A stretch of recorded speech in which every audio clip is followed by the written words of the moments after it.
Hi everyone, this is Chetna. Welcome again to our channel. Hope you all are doing well. आज की video को start करने से पहले आपको ये कहना चाहूंगी कि अगर आप चैनल पे फर्स्ट टाइम विजिट कर रहे हैं तो प्लीज चैनल को जल्दी से सब्सक्राइब करिए सो दैट आपको मेरी वीडियोस का एक टाइमली नोटिफिकेशन मिलता रहे। आज मैं डिस्कस करूंगी about Riders in term insurance. Term insurance करवाते वक्त कुछ ऐसे राइडर्स के ऑप्शंस अवेलेबल होते हैं, तो आज इसी के बारे में मैं आपको डिटेल में बताऊंगी। सो वीडियो को आप एंड तक जरूर देखिएगा। एंड इस वीडियो में आपको ये भी बताऊंगी कि क्या ये राइडर्स टर्म पॉलिसी बाय करते वक्त ही लेने चाहिए या आप इनको सेपरेटली भी बाय कर सकते हैं। अब राइडर्स क्या होते हैं? राइडर्स होते हैं कुछ एक्स्ट्रा बेनिफिट्स जो आप अपनी टर्म पॉलिसी बाय करते वक्त ले सकते हैं एक्स्ट्रा प्रीमियम पे करके। तो बात करते हैं यहाँ पे फर्स्ट राइडर की। तो फर्स्ट राइडर है एक्सीडेंटल डेथ बेनिफिट का। अब ये एक्सीडेंटल डेथ बेनिफिट राइडर क्या है ये मैं आपको डिटेल में समझाती हूँ। मान लीजिए आपने 1 करोड़ का बेसिक सम एश्योर्ड लिया है, 1 करोड़ का आपने बेसिक टर्म पॉलिसी बाय करी है। तो इन फ्यूचर पॉलिसी की ड्यूरेशन में अगर एक्सीडेंट की वजह से पॉलिसी होल्डर की डेथ हो जाती है तो नॉमिनी को जो बेसिक सम एश्योर्ड है वो तो पे होगा ही होगा, बट साथ में अगर आपने एक्सीडेंटल डेथ बेनिफिट राइडर लिया हुआ है यानी जितने का आपने सम एश्योर्ड एडिशनल लिया है 30 लाख 40 लाख 50 लाख 1 CR का, तो वो सम एश्योर्ड भी आपके नॉमिनी को पे हो जाता है। यानी टोटलिटी में देखें तो बेसिक सम एश्योर्ड तो आपके नॉमिनी को पे होगा ही होगा एक्सीडेंटल डेथ के केस में, but accidental death benefit rider लेने की वजह से उतना एक्स्ट्रा सम एश्योर्ड भी आपके नॉमिनी को पे हो जाता है। अब ये फीचर कुछ कंपनीज में बाय डिफॉल्ट एडेड होता है, यानी आपको एक्स्ट्रा प्रीमियम पे करने की जरूरत नहीं है इस फीचर को लेने के लिए। अगर एक्सीडेंट की वजह से डेथ हो रही है तो कुछ company by default sum assured double कर देती हैं, बट कुछ कंपनीज में आपको ये ऑप्शन लेना पड़ता है एक्स्ट्रा प्रीमियम पे करके। अब अगर फ्यूचर में कुछ ऐसी मिस हैपनिंग हो जाती है, कोई ऐसा इंसिडेंट हो जाता है अचानक से पॉलिसी होल्डर के साथ यानी कि जो इंश्योर्ड पर्सन है उनके साथ, अगर मान लीजिए कोई ऐसी डिसेबिलिटी हो जाती है एक्सीडेंट केस में, एक्सीडेंट की वजह से डेथ नहीं हुई बट कोई डिसेबिलिटी हो गई जो कि परमानेंट है, तो उस केस में सेकेंड राइडर काम आता है जो कि है accidental total and permanent disability का। तो accidental and total permanent disability भी एक राइडर है जो आप एक्स्ट्रा प्रीमियम पे करके अपनी पॉलिसी में ले सकते हैं।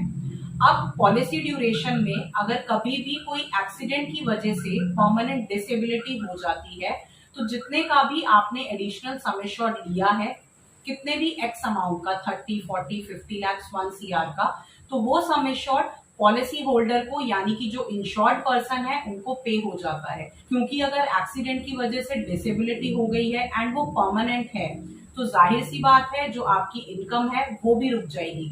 तो ये राइडर आपके आगे के सर्वाइवल के लिए काम आता है जिससे आप अपना फ्यूचर आगे का जो है इजीली सर्वाइव कर सकते हैं। सो इस राइडर को बहुत ही नॉमिनल प्रीमियम पे कर आप ले सकते हैं, एड ऑन करा सकते हैं अपनी टर्म पॉलिसी में। मूव करते हैं थर्ड राइडर की तरफ जो कि है क्रिटिकल इलनेस राइडर, जिसको हम CIR भी कहते हैं। कुछ ऐसी क्रिटिकल इलनेसेस होती हैं जो अगर बॉडी में डायग्नोस हो जाती हैं फ्यूचर में आपकी पॉलिसी टर्म में, तो कंपनी आपको यानी पॉलिसी होल्डर को जो इंश्योर्ड पर्सन है अमाउंट पे कर देती है। सो ये जितने का भी सम एश्योर्ड एडिशनल लिया है क्रिटिकल इलनेस राइडर का, बिट वो 30 लाख है 40 लाख है 50 लाख है, वो अमाउंट आपको पे हो जाता है। क्रिटिकल इलनेसेस कौन कौन से होते हैं? जैसे lung failure, kidney failure, heart stroke, brain stroke, cancer, कुछ ऐसी बड़ी बड़ी बीमारियां जिसकी वजह से हो सकता है फ्यूचर में आपकी इनकम रुक जाए, आपका जॉब लॉस हो जाए, क्योंकि ये काफी हाई रिस्क वाले डिसीजेस हैं। इन पे मेडिकल एक्सपेंस जो है वो भी काफी ज्यादा आता है। अब ये क्रिटिकल इलनेसेस कौन कौन से कवर होते हैं एंड कितने कवर होते हैं, तो ये डिपेंड करता है कंपनी टू कंपनी। कुछ कंपनीज 14 क्रिटिकल इलनेसेस कवर करेंगी, कुछ 36, कुछ 40, कुछ 50 कवर करेंगी। तो हर एक इंश्योरेंस कंपनी की क्रिटिकल इलनेस की जो लिस्ट है वो सेपरेट होती है। ये क्रिटिकल इलनेस का बेनिफिट जो है ये आप अपनी टर्म पॉलिसी में एड ऑन करा सकते हैं नॉमिनल प्रीमियम पे करके, सो दैट अगर मान लीजिए फ्यूचर में कभी भी इस तरह की कोई भी बड़ी बीमारी अगर डायग्नोस हो जाती है तो जो आपका फ्यूचर का सर्वाइवल है वो इजीली बन पाए उस अमाउंट से। Moving to the fourth rider जो कि है वेवर ऑफ प्रीमियम का। अब ये वेवर ऑफ प्रीमियम क्या है ये मैं आपको समझाती हूँ। मान लीजिए आपने एक पॉलिसी की टर्म ली है 50 इयर्स की एंड जो आपकी प्रीमियम पेइंग टर्म है वो भी फॉर एग्जांपल 50 इयर्स ही है। अब आपने प्रीमियम 10 साल या 15 साल पे कर दिया। अचानक से 15th ईयर के बाद कोई ऐसी इमरजेंसी आ गई है जिसकी वजह से आप प्रीमियम आगे का नहीं पे कर सकते हैं, कोई ऐसी क्रिटिकल इलनेस डिटेक्ट हो गई है, कोई डिसेबिलिटी हो गई है, तो उस केस में जाहिर सी बात है कि आप अपने फ्यूचर प्रीमियम्स कैसे पे करेंगे। हो सकता है आपका जॉब लॉस हो जाए, आपकी इनकम रुक जाए, तो उस केस में कंपनी क्या करती है आपके आगे के जितने भी प्रीमियम्स हैं वो वेव ऑफ कर देगी। यानी जितने प्रीमियम्स आप पे कर चुके हैं उसके बाद से बाकी के जितने प्रीमियम्स आपको पे करने हैं, अगर ऐसी कोई सिचुएशन डेवलप हो जाती है तो आपके आगे के प्रीमियम्स जितने भी हैं कंपनी उसको वेव ऑफ कर देगी। आपका टर्म का कवरेज जो है वो चलता रहेगा बट प्रीमियम आपको पे नहीं करना है। तो वेवर ऑफ प्रीमियम का भी एक राइडर अवेलेबल होता है।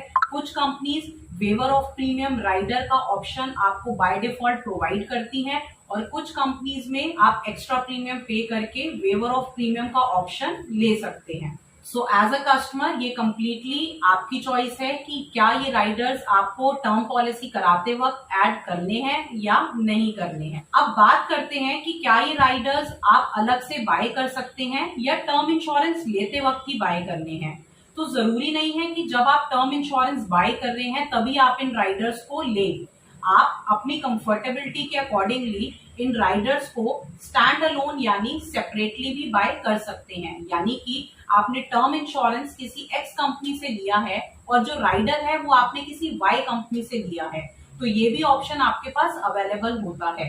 जैसे कि मान लीजिए कोई कॉर्पोरेट एम्प्लॉय है जिनका ऑलरेडी किसी कंपनी से टर्म इंश्योरेंस चल रहा है बट राइडर बेनिफिट नहीं है, तो वो राइडर पॉलिसी अलग से किसी भी जनरल इंश्योरेंस कंपनी से बाय कर सकते हैं। या जो कस्टमर्स टर्म पॉलिसी बाय कर चुके हैं पहले वो भी राइडर को अलग से बाय कर सकते हैं सेपरेटली किसी डिफरेंट कंपनी से।